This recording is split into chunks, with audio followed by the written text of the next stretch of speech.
We felt scattered. I thought, why do we have two different financial advisors?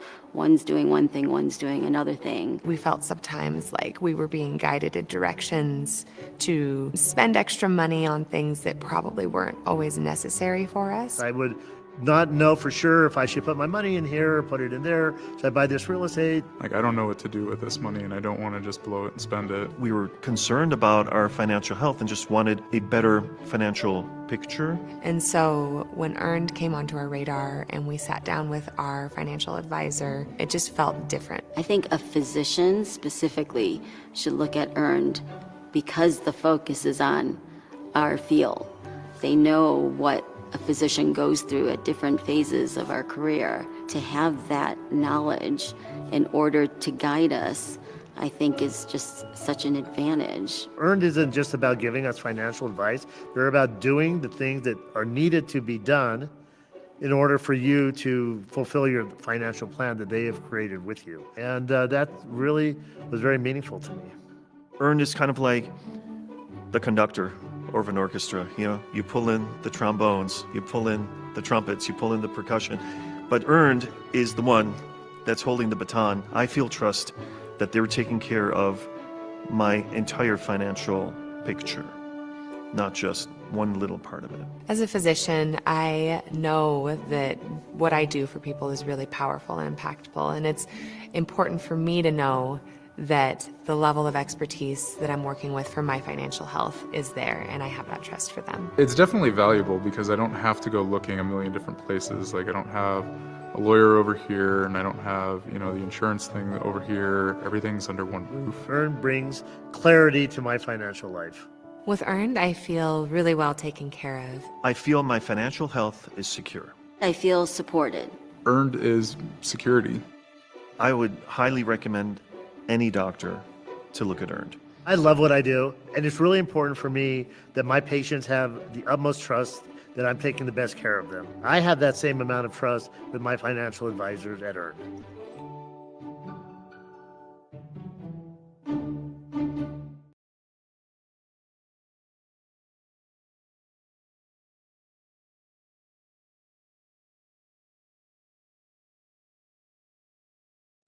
Hello, everyone. Welcome. We are so excited that you are joining us today for 10 tax moves physicians should make right now, brought to you by Earned and Physician on Fire. Everyone, as you bring in all your friends, your colleagues joining us today for the tax webinar, say hello in the chat. We're really excited for you to join us today. I'm Amber Eckerfield, Marketing Manager of Education and Experiences here at Earned, and I'll be your moderator for today. Whether this is your first webinar with us or you've been with us for a while, we're glad you're here. Earned is a longtime partner of Physician on Fire and the first fully comprehensive tax and wealth firm built specifically for doctors, their families, and their practices. We bring tax planning, investing, retirement strategy, practice level advice, and fully integrated insurance and legal coordination all under one roof.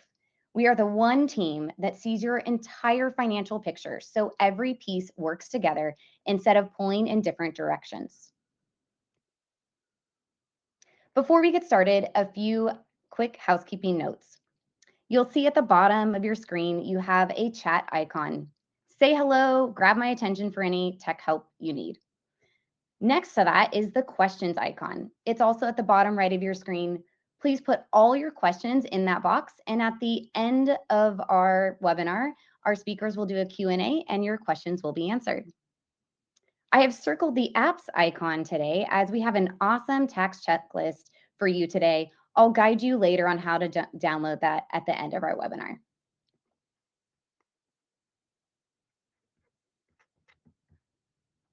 We're excited to have Jorge and Rick on with us today. As many of you know, Dr. Jorge Sanchez leads the Physician on Fire community and has long been trusted voice for physicians pursuing financial independence and long-term clarity. As you can see on our agenda today, it is packed with lots of insights about mid-year tax planning, backdoor mega Roth information, donor advised funds, retirement plans, IRAs, and more, and the next steps you need to be successful with your tax planning for the rest of 2026. Jorge, I'd love for you to join me and welcome our audience before we bring on Rick to the stage. Tax is always a hot topic, and I'd be curious where you are at with your own mid-year tax planning. Hey, Amber, how are you? Hello, fellow doctors. Well, we're 6 months down and 6 months left to go, and I'm a little bit behind, to be honest. You know, tax advice comes in two flavors. There's the April flavor, when your CPA starts asking if you maxed out anything and you're running around in rounds and you don't know. That's not an answer that you have on hand. And most likely we say probably, and then we figure it out. And the December flavor is like, that's when someone mentions a deadline and you're panicking and running around and doing that. And a lot of my friends and I go through that. So excited to have this webinar, excited to be working with Earned. You know, we're going to be the 10 tax moves. The most important move is to know that you have help and to know that it's never too late. Just start early. So I'm here. I'm going to be taking notes, but excited. Awesome, Jorge. Thanks so much for joining us today. I'd love to introduce our speaker for today, which is Rick Schwartz. He is a CPA and certified valuation analyst who serves as managing director and tax advisor at Earned, where he recognizes as a leading authority in healthcare accounting, tax planning, and practice valuation. His career began at PricewaterhouseCoopers in the Emerging Business Services Group, and he carried that rigor forward as he built his own practice around deep tax expertise and a commitment to serving clients year after year. For over more than 3 decades, Rick has helped thousands of physicians, dentists, and behavioral health practitioners strengthen their practices and build lasting personal wealth. Today, he prepares more than 3,000 tax returns a year and is a go-to expert on what a practice is worth, how to buy or sell one wisely, and how healthcare professionals can keep more of what they earn. So whether you're thinking about a practice transition or simply wanting a tax smart strategy, you're in great hands with Rick. So Rick, the floor is yours. Thanks, Amber. Thanks for the introduction. And thank you, Jorge, for inviting me to speak today, offering some tax planning tips that I hope the attendees will all find useful, helpful, and that they can help with their tax prep this coming year. Quick background on my career. I've been a CPA for 30 years, mostly focused on small business, personal tax, primarily in the healthcare field. Most of our clients are physicians and dentists in the Boston area where we're located. We're about 15 minutes north of Boston. We've been here for 30 plus years. Again, small, closely held medical practices. We also have a large personal tax practice where we do probably 2,500 client returns annually. And again, predominantly those tax returns are doctors and dentists in the Boston area, and quite a few who've moved out of state as well as their careers have grown and they may have changed, relocating back home and other places. So in today's session, I'm going to walk through 10 tax planning tips for healthcare professionals. If you can walk away with 2 to 3 that work for you, that would be great. I'm guessing you probably won't apply all 10, but whatever you can get from this would be beneficial for you long-term, I think. So I do want to point out that it's important to get that early jump on your 2026 tax planning opportunities. Too often, our office, as well as our clients, they get information in November and December. Make sure you take advantage of these tax planning opportunities before the end of the year. Well, unfortunately, a lot of times when they're doing that, it's too late in the year. So you need to really get a jump. For instance, maybe you did your tax return last year and you ended up owing a lot in taxes. Well, you can adjust your withholdings on your W-2 earlier in the year to make up for that. And if you're doing a little bit every pay period, it's a big difference in having to come up with a lot out of pocket at the end of the year. Same thing with your 403B, 401k planning. Don't wait till the end of the year to review your pay stub because you may have missed out on funding it throughout the year. So if you're doing it at the beginning of the year, it just offers a better opportunity to take advantage of that type of planning. And plus, if you need to pay quarterly estimated tax payments as well, you really want to get a jump on that earlier in the year as opposed to later in the year.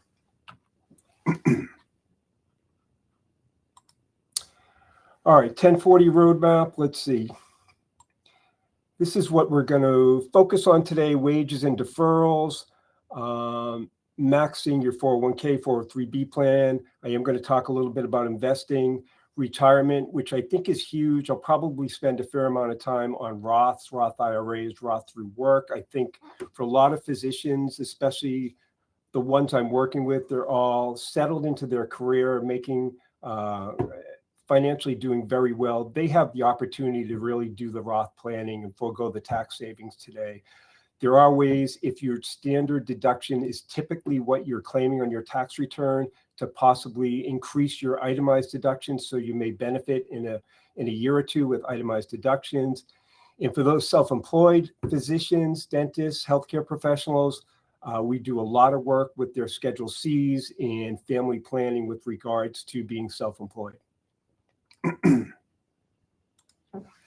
All right, number one, backdoor Roth conversions, which have become really a big thing for a lot of my clients.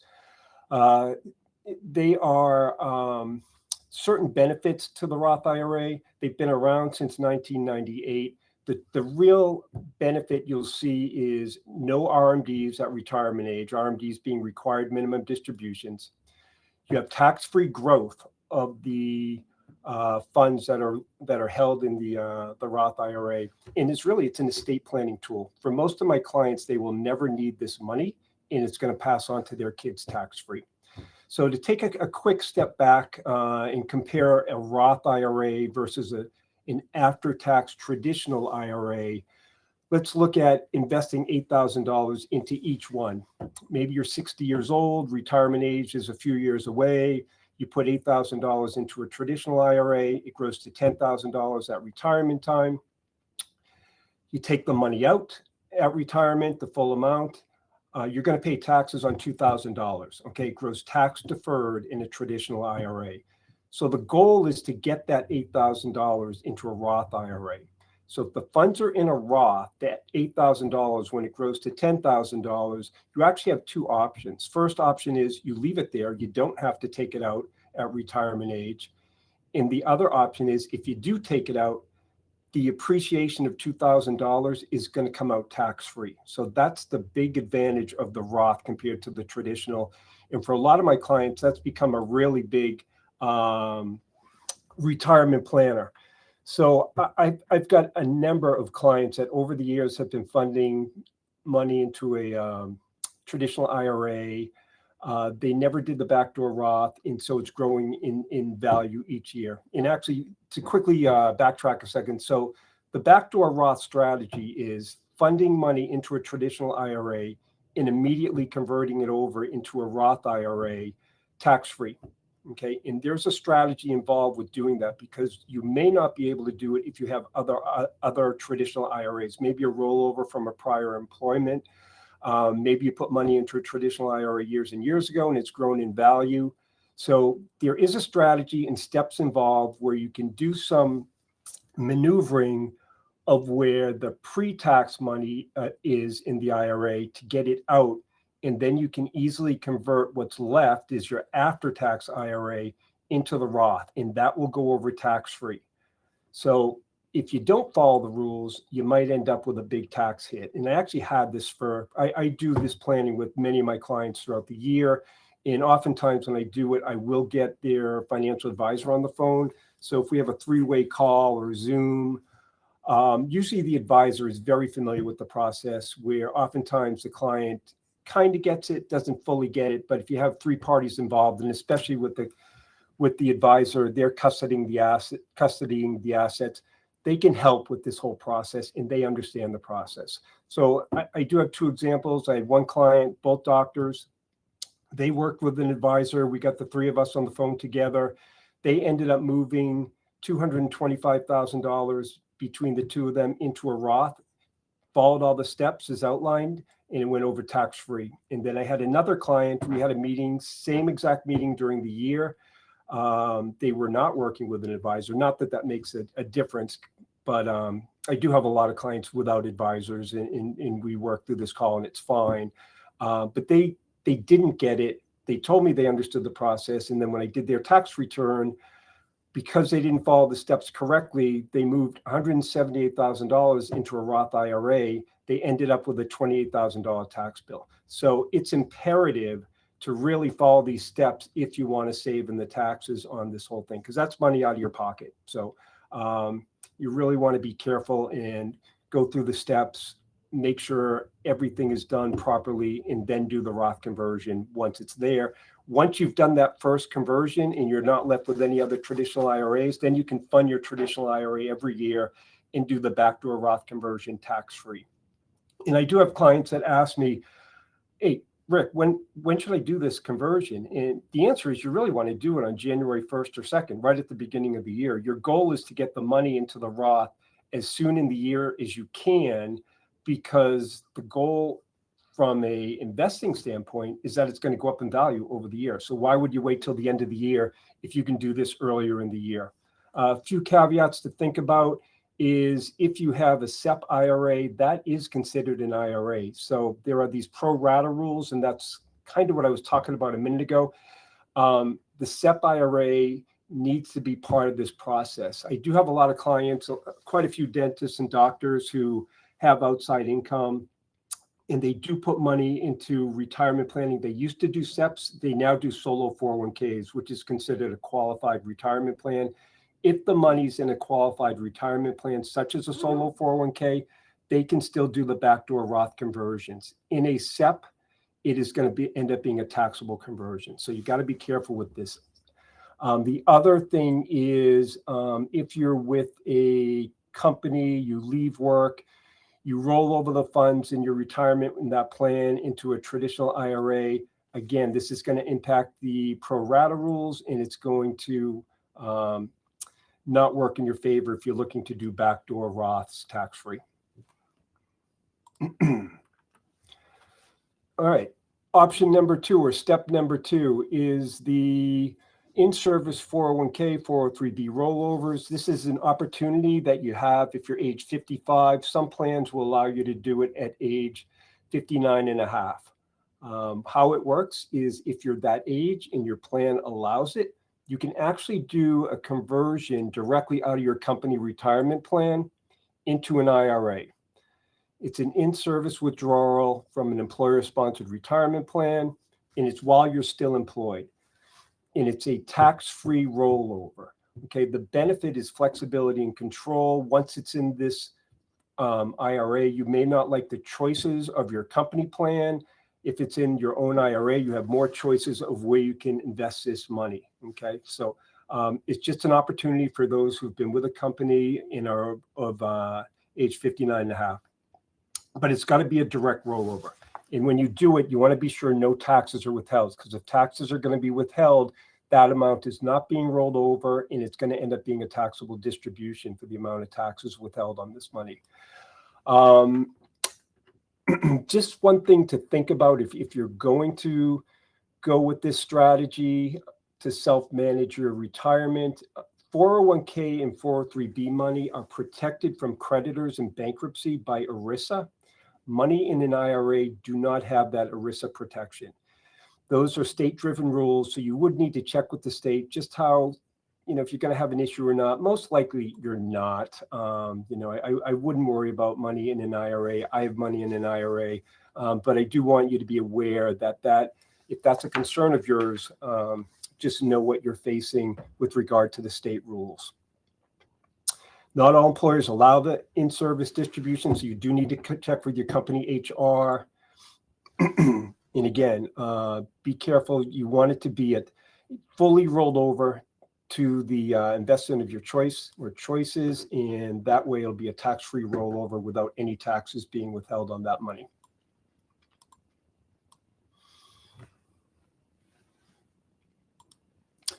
All right, move number 3, building up an after-tax investment savings account.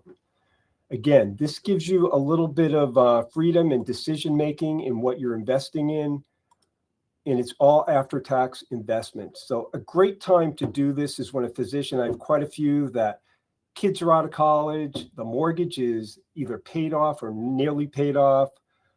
They're maximizing their retirement plans at work. They have no more school debt. So they're kind of living debt-free They have a lot of available cash. The kids are out of the house, and they just have money to do things with. But I'm not advocating spending it here and there. But it's a great opportunity to set up and establish your own investment portfolio outside of the retirement plan offered through work. It's money you can save for future purchases, large purchases, home improvements, a vacation home, travel, any additional after-tax retirement planning you're doing. And you probably want to develop some type of budget or a monthly strategy. Go through what your expenses are on a monthly basis. Try to limit your credit card expenses. You really don't want to put big ticket items on a credit card that you can't pay off. Credit card, you should really just be spending money and paying that off every month. You don't need to be paying 12 or 18% to a credit card company. So I would try to avoid that. But these are money you're saving for yourself, additional retirement funds, and large purchases, maybe a big family vacation that you're doing with the kids and grandkids. So it's a great source of additional funding that you can do outside of your retirement planning at work. Additionally, part of the plan should be building up a 3 to 6 month coverage in case you're ever out of work for an extended period of time, that you can just cover your living expenses for that time. Or maybe you're taking, you have the opportunity to take a really nice vacation where you're going to be traveling for 2 to 3 months, take a sabbatical from work. Again, having that emergency fund built up for things like that, you have that opportunity to do it and take advantage of it when the kids are out of school. And a lot of your debt is paid off. Roth conversions. Okay, so again, with the Roths, I do think they are a great planning opportunity for many of my clients. It's interesting, they were set up back in, I think 1998 was the first year that they had them, where you could contribute to a Roth.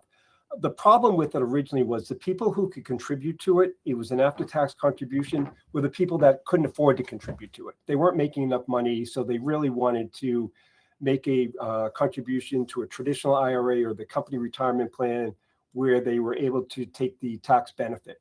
But over the years, it's just been an opportunity for the higher income.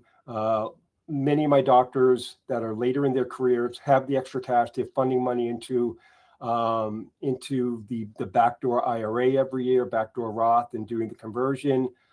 So it's just a great planning opportunity. And again, it offers you the opportunity of tax-free growth. When you're doing the Roth conversions, one thing you need to be aware of is, for lack of a better term, room in the bracket rule. So if it's going to push you from a 24% federal tax bracket to a 32% tax bracket, it may not be the right time to do this. You really need to think it through. Years when it might really work for you is maybe you're out of work or between jobs for a period of time, your income is lower. Maybe you're starting a new business and you have no income from that new business in that year, or you have a net operating loss from a prior year that you're taking advantage of. So again, you got to be really careful and time this properly so you're not going to be getting hit with a large tax bill at the end of the year by funding more into the Roth than you think on a conversion basis. I have a lot of clients that are starting to do this, and part of the reason they're doing this is they just have a lot of money in their pre-tax retirement plans at work. So oftentimes I'm sitting with a client at tax time. We talk about what they have in their retirement funds, and they may be in their early to mid 50s. Between the two of them, they've spent their whole life saving for retirement, which is great, which is what you want to do. They have anywhere from $3 to $5 million combined in a pre-tax account at work. And rule of 72, there's a good chance in 10 years that is going to double to anywhere from, if they're at 3 to 5, it could be 6, 7 million to 10, 11, $12 million, depending on how old they are and how long they're going to leave that money in there. And that creates a problem with required minimum distributions. So once they're age 73 or maybe age 72 by the time, 75 by the time they retire, the distributions on $10 to $15 million are going to be more than they're going to want to take, and it's all going to be taxable distributions. So the more that they can get into their Roth IRAs, that is reducing what's in their pre-tax account. That's money they're not going to have to take a required minimum distribution on. So it has to do with long-term planning in addition to just getting it done in the current year. But there are definitely benefits to getting that money in, but you got to be aware of the tax hit. And you probably want to work on this with your financial advisor and with your CPA to make sure that this isn't going to kill you tax-wise at the end of the year unexpectedly. And just one other little caveat. The difference between these types of conversions with the pre-tax money from either IRAs or your retirement plan at work in the backdoor Roth conversion, the backdoor Roth goes over tax-free if done right, where these conversions are going to be taxable.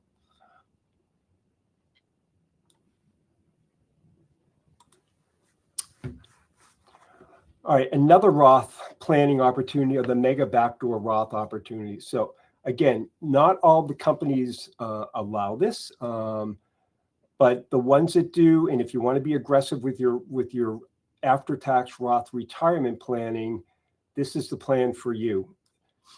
So what this plan allows you to do, or strategy allows you to do, is make after-tax contributions from your pay into an after-tax account at work, and then you can convert those funds into a Roth IRA. So in 2026, the combined employer and employee contribution limit is $72,000. So that is what you're doing through salary deferral in the amount that the employer can match as well, assuming you're under age 50. So let's assume that you max your retirement at $24,000 salary deferral. There's another $40,000 that your employer puts in on your behalf. So that's $64,000 going into retirement between you and your employer at work. That leaves a threshold of another $8,000 because you have that $72,000 limit that you can fund with after-tax dollars from your pay, and then you can roll that over or convert it into a Roth IRA. Once it's in the Roth, again, you get the tax benefit of tax-free growth in no required minimum distributions and family wealth planning that it can pass on to your kids and beneficiaries tax-free. There's another option that exists that's new in the past. This 2026 may be the first year that they have this. Or it may have been around last year. I have not seen it with any of my clients, but it's, again, if your company has elected to do this, you can elect to have the employer matching retirement contributions funded into a Roth portion of the employer plan. Okay, so you'd have to let your employer know it's an election you would make. It has to be a plan that your HR, your company has already adopted, and then you can fund this additional money into a Roth at work. Just be aware it's going to be taxable income. So typically, the employer matching contribution is not taxable. It's all pre-tax, but taxed when it comes out. This is going to be phantom income to you that you're going to pay taxes on. So just, it's not something you're going to do unless you can really afford the tax bill at the end of the year. One other thing I do want to note, most of you people, my clients are still, it's new for this year. So some are aware, some aren't aware. Anyone that's doing a catch-up contribution to your retirement plan at work, that needs to go into a Roth if you earned $150,000 or more in the prior year. So you may note that on your W-2, your pay stub this year. That is new for this year. And it's for any employee that does the catch-up that had earnings this year or earnings last year in excess of $150,000, which is most doctors, I would assume, are doing that are fully employed. All right, donor advised funds has to do with charitable giving. And no one knew what these were until maybe 2017 or 2018 when the tax law changed and there was a limitation on state and local income tax deductions. Many people that always were itemizing their tax returns were no longer itemizing their returns, especially if they didn't have a mortgage. So this allows for the bunching strategy for your charitable contributions. And let me just quickly walk through how the bunching strategy works. And it works primarily if you're not going to typically itemize your tax return, you're going to do the standard deduction. It allows you to itemize your deductions in 1 year. So with charity, you take a deduction on your tax return in the year you give to a charitable organization. So let's assume you're above the limit of the SALT limitation, state and local taxes. It's limited to $10,000. You make charitable contributions in 2026, 2027, and 2028, $21,000 each year. Considerable, a big number. You won't get any benefit on your tax return from that because you're going to be under the standard deduction amount of $32,000. So when I add the SALT limitation of 10 plus the charity deduction of 21, you're at $31,000. The standard deduction is $32,000. It exceeds it exceeds your itemized, so you'll claim the standard, which is great. I mean, charity is a benevolent thing, but there is a tax saving opportunity. So the other way of going about this is to bunch your charitable contributions in one year. Let's assume in year one, 2026, instead of doing $21,000, you do 63. You do this year's, next year's, and the year after. So you end up with $73,000 of itemized deductions on your tax return. That's going to be far above the standard deduction. Year two, you're going to donate 0 to charity, 0 in year 3 as well. By funding that amount in year 1 into your as charitable donations, you're $41,000 above the standard deduction at a 35% tax bracket. That ends up saving you $14,500 in real money, after-tax dollars, tax savings, okay? The only problem is, most likely, you're not going to give $63,000 to your charitable organizations in 1 year and then nothing the next couple of years. So the way to work around that is a donor-advised fund. So what a donor-advised fund allows you to do is fund a significant amount or really any amount into a fund, and it sits in the fund, and you take the charitable deduction in the year you are making that donor donating to the donor-advised fund. And then over the next 2, 3, 4, 5 years, you'll allocate funds out of the donor-advised funds to the charitable organizations that you would do normally. You don't get the deductions on your tax return in those years, but you get it in the first year where you're front-loading all of that charity. Taking it a step further, you actually can donate appreciated stock to a donor-advised fund, or you can do it to a charitable organization as well. But I have quite a few clients every year. They make that large donation of stock to a charitable organization. Rather to a donor-advised fund. Many of the fund companies have them. I know Earned has them, that they work with the clients donating, helping them donate a significant amount of money to do that. The benefit of donating appreciated stock is you actually get a tax deduction on your tax return for the fair market value of that stock or other investment that you're donating at the time of donation, okay? And you don't have to pay capital gains on the difference between what you bought it for and what you sold it for. So let me walk through an example. I actually have a client that does this every year, and I have their form from their tax return. They're high income earners, and we're talking about big numbers, but this works for smaller numbers as well. So the husband donated 138 shares of Microsoft. Cost basis at the time when he bought it was about $4,500. The fair market value was $67,000. And his wife, she donated approximately 500 shares of NVIDIA stock. Her cost basis was about $2,000 with a fair market value of $85,000. So if they went out and sold this on the market, they would have had what, the 70 and 85, what is that, 155. And actually, the two amounts ended up being $145,700. That's what it was. They would have paid taxes on that money, and then they would have had less left over to actually donate to the charitable organization. The tax hit on that gain would have been $35,000. So they actually avoided that capital gain tax by donating the stock directly to the charitable, the donor-advised fund that they had set up for themselves. And they do this every couple of years. And then the other years, they don't make any donations, but everything comes right out of their donor-advised fund. So it's a great planning strategy. If you have anything highly appreciated, it's got to be a long-term item that they are making the donation of. And this is something, usually you do it over a cycle of every couple of years. Another opportunity for charitable planning are qualified charitable distributions, QCDs, where you take a distribution out of your IRA. You have to be age 70 and a half or older, and you're going to transfer the funds directly to a charity. Again, if you're not itemizing your tax return, the benefit is you'd be reducing your RMDs or your other distributions out of your IRA by the amount that you're funding directly to the charity. So it's a great planning opportunity for those who aren't itemizing to be able to get a deduction for their charity. And there is another planning opportunity where a lot of older people that are retired, you want to limit your income to a certain extent because there are certain deductions that you qualify, but it's based upon income limitation. So if your income's above a certain level, you're not going to qualify for that deduction, such as a new senior bonus senior deduction for those over age 65. So you want to manage your cash to a certain extent as you are receiving it, so you don't miss out on tax benefits and tax credits.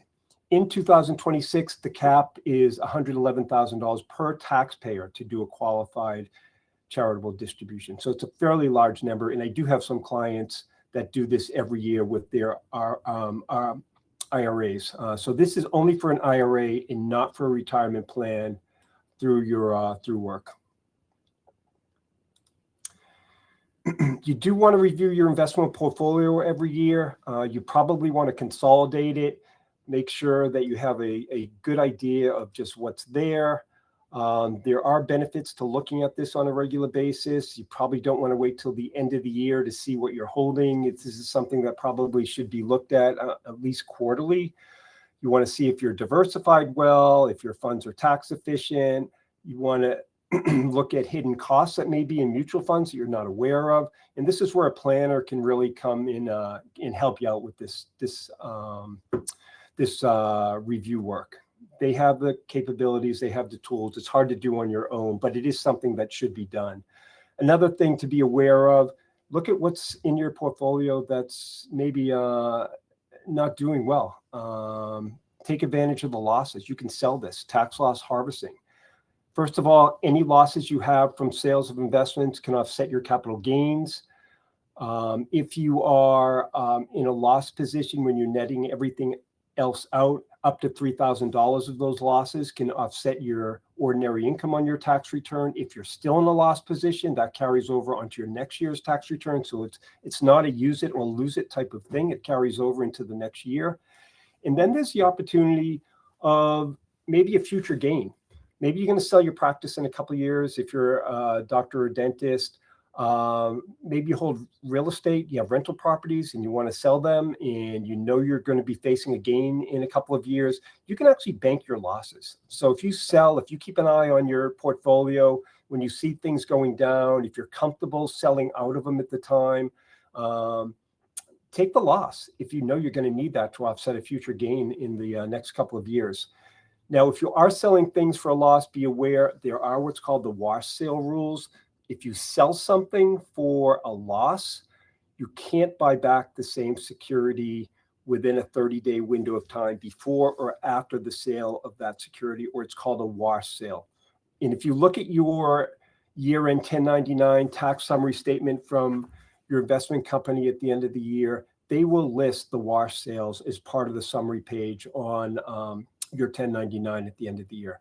And that's an add back to the loss. So if you sell something for a loss of say $300, but on that report it says wash sale $200, then your true loss to be reported on your tax return is only $100. So just be aware of that. That is what that number is on your tax return that you may see when you get your year-end statements at the end of the year. For those of you that are new to the game with crypto or trading it on a regular basis, believe it or not, wash sale rules do not apply to crypto. Crypto is treated as property and it is not considered a security. So you actually can buy and sell or sell at a loss and buy it back within that 30-day window of time and not have to pick up a wash sale on that. One last note on consolidating investment accounts, it'll simplify the management of your investments. If it's all in one or two accounts, as opposed to, I have some clients that walk in with 8 different brokerage accounts. I don't think they even know what they have in those different accounts. So having everything in one account just gives you a better grasp of what you have to manage that over time and hopefully to hit your investment objectives. Retirement planning. So there's a bunch of things here that we can talk about. A lot of it pertains with Social Security timing and timing of assets in your retirement accounts, and also what do you want to do with your money when you're in retirement. So as you near your retirement age, planning really, it's essential. No one has a crystal ball. You don't know what your portfolio is going to look like at the time of retirement. So you really need to make an effort to save all along the way so you don't have to worry about outliving your accumulated wealth when you're in your retirement years. You do get Social Security benefits. For most of us, you're not going to be able to live off of your Social Security benefits. Believe it or not, what you're making now as an employed physician, doctor, healthcare professional, most of that money you're making, you're going to need to maintain a similar amount of income in your retirement years. You get used to spending what you have. So it's hard to take a reduction. I mean, you will budget when you're in retirement, but believe it or not, if you've invested properly over time, your investment income is going to be quite large in retirement. So just be aware of that. I do have clients also with regards to nearing retirement age, and what do they do with Social Security benefits? So they're actually, you can start taking your benefits at age 62. When my clients ask me, should I start taking it at 62? Like, I'm eligible. If they're working, I tell them, don't start until you're done working. You actually can delay your benefits until age 70. And by delaying until age 70, you're going to maximize your annual benefits. Your Social Security amount is going to increase every year. I think the max year is age 67. And then after age 67, I believe it's a 6% increase per year until age 70. So if you are still working at 70, that is the year you want to start taking your benefits, because at that point, it's a use it or lose it type of thing. There is a good site that you may want to check out. It's ssa.gov. It's a Social Security website. At any time, you can review what your earnings record is over the years, and it's probably a good idea to check on it. You don't need to look at it and find any surprises, and if it is, you can address it at the time. You don't want to see, you've worked your whole life, and year 2015, it says zero earnings. You'll have to get things like that. If it's available, you can see it, you can address it. There is a calculator on there so you can estimate your future benefits at different years that you may be claiming Social Security payout benefits. And again, if you ever lose your card, you can easily get it through there. A few other things to consider that revolve around retirement planning. Again, we just talked about Social Security benefits. Also, when you're going to start withdrawing from your IRAs and retirement plans at work that are the pre-tax plans. You need to start withdrawing your RMDs at age 73. I think in 2032, I'm not sure, that age increases to 75. Healthcare costs. If you're age 65 and you're no longer working, you need to be on Medicare. That is your primary insurance carrier. Anything else is supplementary. So you need to have your primary being Medicare at retirement age if you are no longer working in part of an employment health insurance plan. I believe the rule for that is if there are 20 employees or less, you would have to be on Medicare, even if you're on the company health insurance plan. Otherwise, if you're on that as your primary, that ends up becoming your secondary, with Medicare becoming your primary. We talked about managing your income in retirement. One of the big issues is IRMAA, IRMAA, for those age 65 or older. It is the income-related monthly adjustment amount. So the problem with taking Roth conversions and RMDs is that the more money you show in your tax return, your Medicare premiums are going to increase based upon this IRMAA calculation. So you really need to be in control of what you're doing for your retirement accounts in other income distributions as you get older. A few other things to think about: gifting to kids, 529 plan gifting, cash available to do that. There is a tuition gift tax exclusion where if you're gifting to your grandchildren's tuition, it has to go directly to the school it's not subject to the $19,000 gift tax exclusion. So it ends up becoming a non-reportable event, but it cannot go to your kid or to your grandchild. It has to go directly to the school to pay for the tuition. So again, planning is crucial. You don't want to outlive what you've saved for in retirement over the years. Self-employment. There are huge opportunities here. A lot revolve around income shifting to family members, retirement plan choices. You have that opportunity to choose what you want to do yourself that works best for you. As a self-employed individual, your business expenses become deductible. Home office deduction may be something you can claim when you're working in a Schedule C or a single member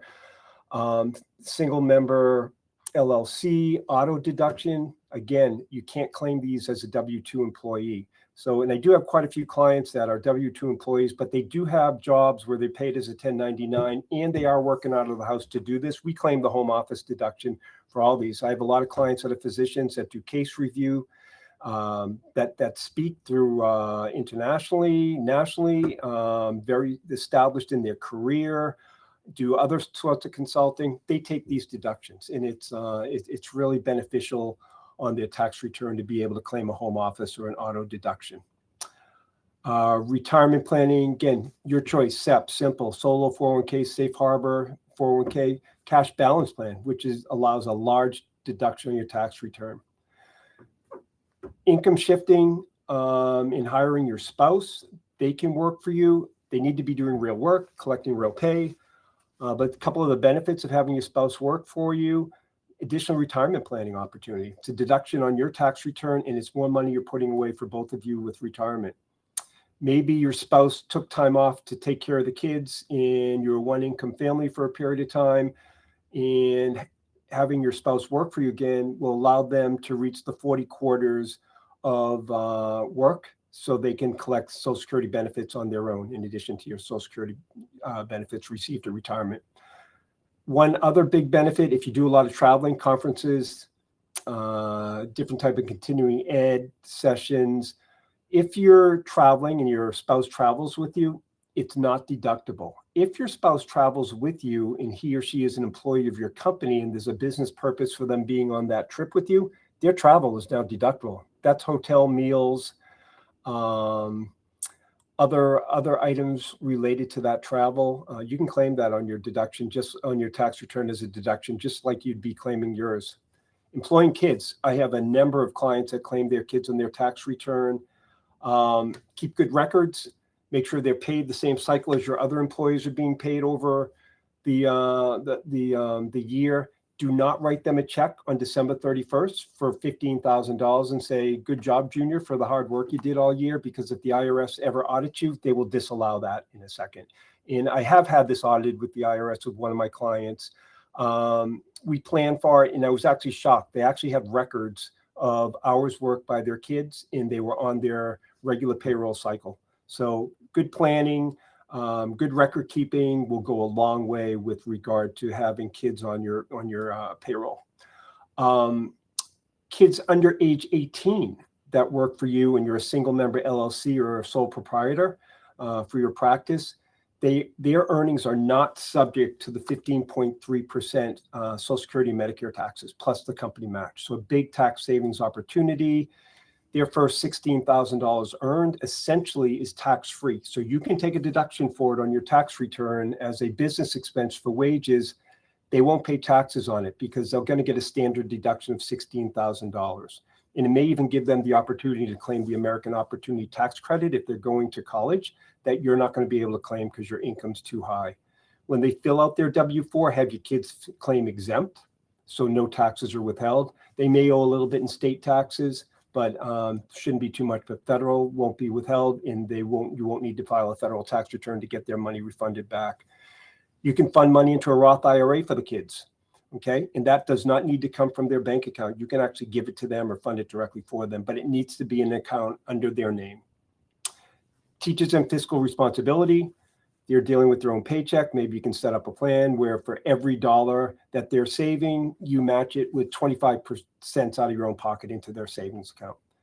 So there are opportunities for the planning for the kids. One thing I will tell you, and we have this happen every year, is if your kids are going to file a tax return, don't let them file their tax return until you file your tax return. The issue becomes there's a box on the tax return where they can claim themselves as not being a dependent of someone else, even though they truly are a dependent. If they file their tax return that way and beat you to the punch and you file your return electronically, it will reject. And then you have to go through, redo your tax return, take their name off of it and refile it. You may lose out on a tax credit. So just a word of advice, file your tax return before the kids file their tax returns. Pay your estimates. There is a safe harbor amount. I do have some clients that they owe a lot on the side with consulting income and they don't like paying estimates. And what they end up doing, they'll withhold most of their paycheck for federal and state withholding taxes. So it doesn't matter how you get it in, as long as it's in by the end of the year, that you're not sitting on a big tax liability at the end of the year. And that's when you can hopefully avoid any type of underpayment of tax penalties by getting your taxes paid in. Last point to bring up, inherited IRAs, rollover IRAs. One thing you really need to be aware of is the 10-year rule. So for any IRA you inherit from someone that has passed away, it has to be fully liquidated by the 10th year of the date of death of that individual. In some cases, you need to be taking RMDs for these IRAs as well. If your parent you inherited from has already started taking RMDs, you need to continue them. If they haven't started yet, or if it's a Roth, you don't need to take RMDs. But remember, you need to take it out in full, liquidate the full amount by the 10th year of owning that inherited IRA. One other thought on IRAs, inherited IRAs, or two thoughts. One, don't leave it in cash. It should be invested just like your other funds. And even though you don't have to take out more than the RMD until year 10, you may want to work with a planner to figure out exactly what to take out on a year-by-year basis going forward. You don't want to be left with a very large amount sitting there that is going to push you into a higher tax bracket in that final year. So management of the RMDs is essential as well for just preventing any surprises. One other thing with retirement distributions, they will withhold taxes on these. Typically, it's 10% from an IRA.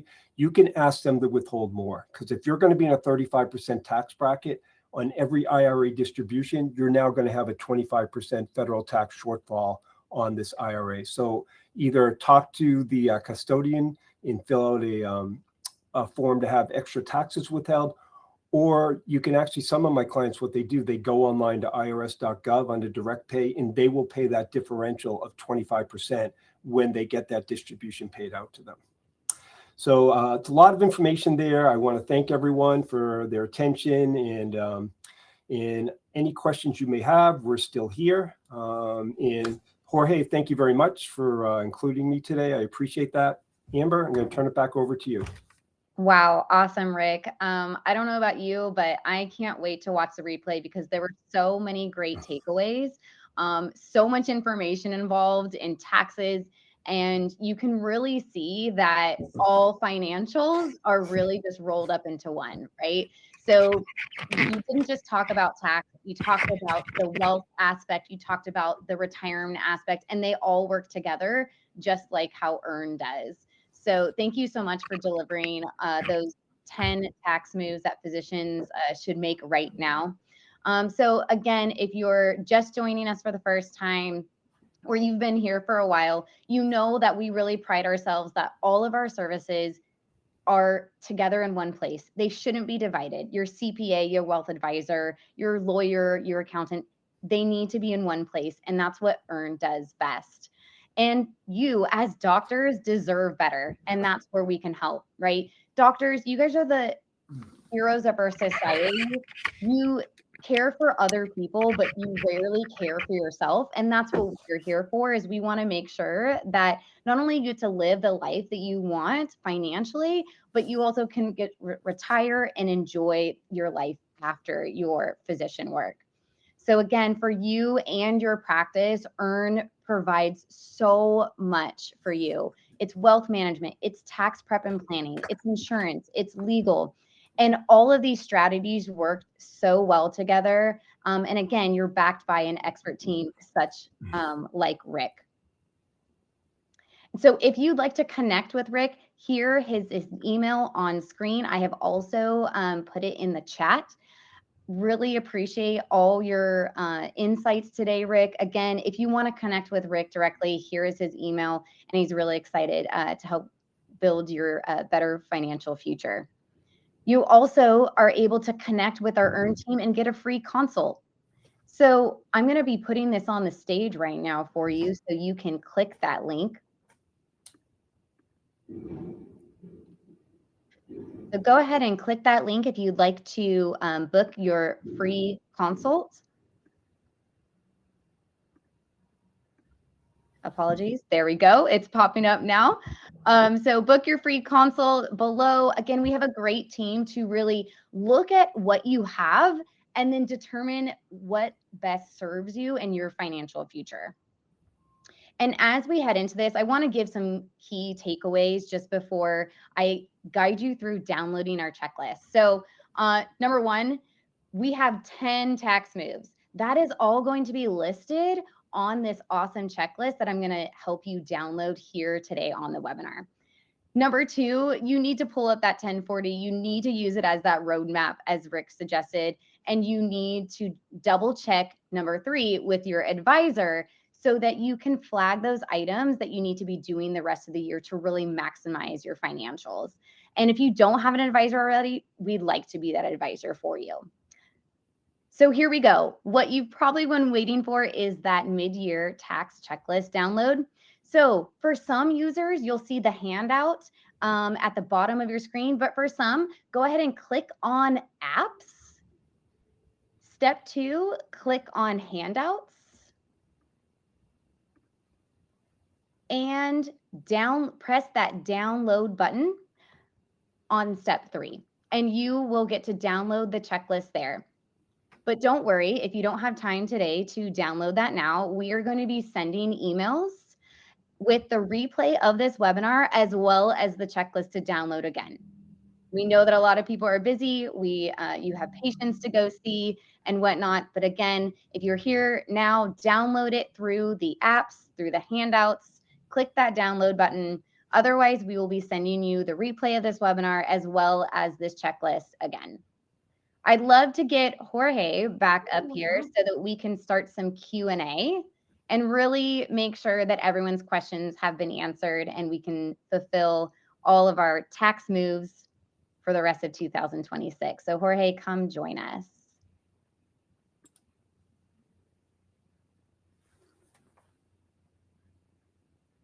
As we wait for Jorge, awesome, there he is. Hey. Yeah, awesome, Jorge. I mean, so many moves we can make, right? Lots of information. Yeah. The amazing thing is that we're not helpless and hopeless, right? In the end of the year. So if the key is just be vigilant and aware. And the hard thing is we're running around and we forget about it. But if you're just vigilant and make sure you either put in your calendar, I tend to put stuff on my phone and I schedule it. My partner, actually, he sends emails. He schedules emails to himself and say, hey, do this, do that. And that's important. The challenge is, of course, not to let the noise and the chaos that we have distract us from getting things done. So really good. I took a lot of notes. Awesome. Do you have any questions from the audience before we go? We do. Yeah, Rick. So Pamela would like to know, at what income do you recommend a cash balance plan? Maybe you can explain that or elaborate on how she can best use that. Sure. So I have a lot of clients that they actually have it with a solo 401k or a safe harbor plan. My feeling is you need to be in a position where you can afford to really take less as net income away from your company. Most of my clients that are doing this have income in excess of $450,000 to $500,000, and they're funding anywhere from $150,000 to $250,000 annually into a cash balance plan. It is not something that a lot of the accountants can give you guidance on how to do this. You need to work with a third-party administrator, and they need to determine the funding amount, but it's significant funding, and it will really reduce your tax bill at the end of the year. But you have to realize it's not money you're going to be able to touch. So you have to be able to afford to do this during the year, but it will reduce your taxes in that respect. So really, it's someone that maybe their mortgage is paid off, the kids are older, and they can really defer income into the future. Awesome. Thank you for answering that. One of our attendees actually said, if you are watching us from a web browser, if you have not been able to download the handout, click the more area down below and you'll see the handout available to download. Thanks, James. Appreciate that. Do we have any more questions from the audience?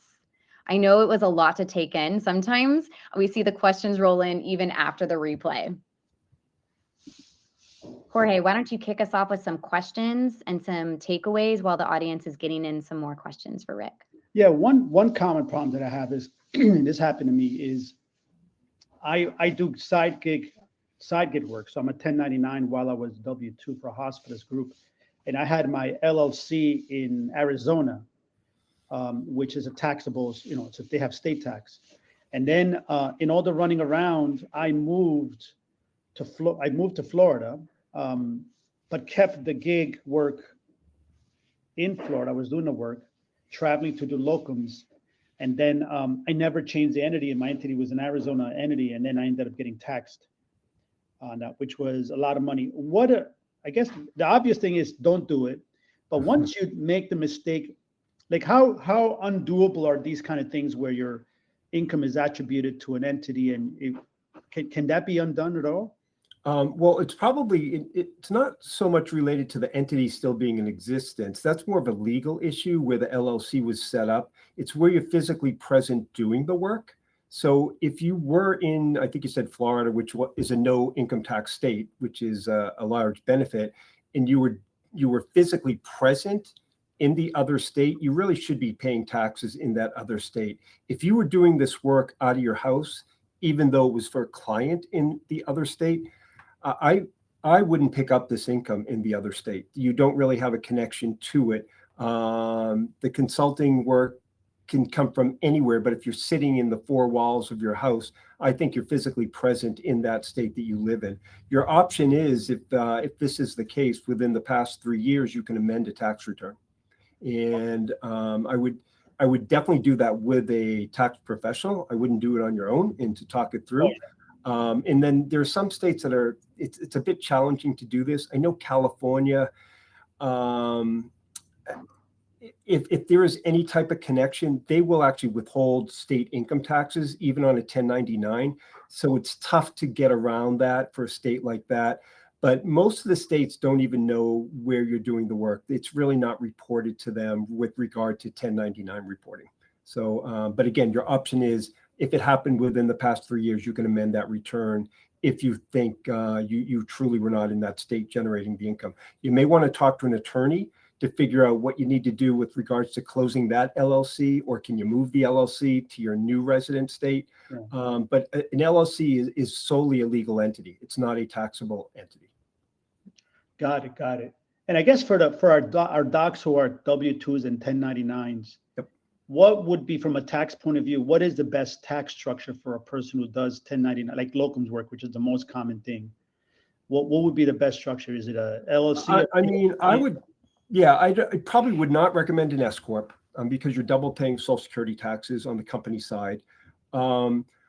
You either want to be a single member LLC or a sole proprietor. For tax purposes, it's the exact same thing. You are a Schedule C tax return or Schedule C on your personal tax return. Nothing additional needs to be filed. If you're a single member LLC, there's probably a state annual report filing. In Massachusetts, that's a $520 fee annually. The benefit of an LLC versus a sole proprietor is really a question for an attorney, because again, it's set up for legal liability purposes. But what I typically tell my clients that are doing some type of consulting, medical related work, one, malpractice is probably going to cover what they have for issues. I don't know that for a fact, but they're probably fine. but what I will say is I wouldn't go through the whole process of setting up a single member LLC unless you know this is going to be ongoing. For a 1 or 2 year thing to pay legal fees and pay the annual fee to the state and then pay the fee to close it down in a couple of years, all being anywhere from maybe $2,000 to $3,000, I probably wouldn't advise it. But if you know that's going to be an ongoing thing, have a talk with an attorney, find out what your true benefit is, and it's probably worth setting up. Got it. Got it. Great. Great. So 2 questions came in while you guys were chatting about that, and one actually has something to do with being in a different state. So the question is, what if your business and partner are in another state, but I am in a different state? Do I need to pay taxes in that other state? The taxes for the K-1 were done by a tax preparer in the other state. Hope that makes sense to you, Rick. Yeah, actually, I just did a tax return for this the other day. So I do have clients that they're physically present in my home state of Massachusetts, but they are part of a partnership that the one I did yesterday in Delaware. He actually gets a Delaware K-1 and he files a tax return in the Delaware, the state of Delaware. There is pass-through entity tax on that. So essentially the state is paying, the partnership is paying his state taxes on his behalf, which is a good thing. However, when you work in another state and or have income pertaining to that other state, you pay taxes only once, but you report the income in both states. So first you'll report the taxes in the state where the K-1 is from, and you pay taxes. And in this situation, and probably many, it's going to be pass-through entity tax is going to be withheld, but you still need to file the return. Then you're also going to file and report that income in your home state, your state of residence. But what's going to happen is you're not double taxed on it. You'll pick up a tax credit on your home state for the taxes paid to the other state. So unless it's some of these states have really high income rates, like California being one, Maine is another one, Vermont, they all exceed my home state of Massachusetts, which is a 5% income tax. So if you're paying taxes to, let's say, Maine, that is 9%, you're only going to get a credit on your Massachusetts return for 5%. So you're still really paying that higher tax rate. So that's the one thing to be aware of between states. Someone like Jorge, I think you said you live in Florida. The problem with that is there's no state income tax to pick up the credit on your home state return. So you're stuck with paying the out-of-state taxes to that foreign entity. Got it. Wow, great information. And Pamela, I hope that answers your question, but if it doesn't, reach out to Rick directly and he could definitely help you with your specific situation. Our next question is, we have a person that wants to go over mega backdoor Roth IRA again. How do I take advantage of it? I have been doing backdoor Roth IRA only. Does it have to go through the employer? The answer is yes. I only see this with a couple of clients. So the mega backdoor Roth, to my understanding, is if you have some room between what you're contributing to the company retirement plan, what the company match is going into the retirement plan under your name, and the cap this year in 2026 of $72,000, you can do you can defer additional wages, and then once you've deferred it, you can then convert it and roll it over into a Roth IRA. And I actually wonder, again, I don't see these often. Now that all the plans have had to adopt a Roth 401k, 403b plan, because anyone over age 50 needs to do the catch up to a Roth. I think these are now existing within the companies themselves so that you can actually fund the Roth directly through your employer into the employer plan. But you do need to check with the employer that they have adopted the mega backdoor Roth as part of their retirement plan, because it's not required. So I would start there and then figure out the best way. And even if you have any cushion, that you can fund into the Roth.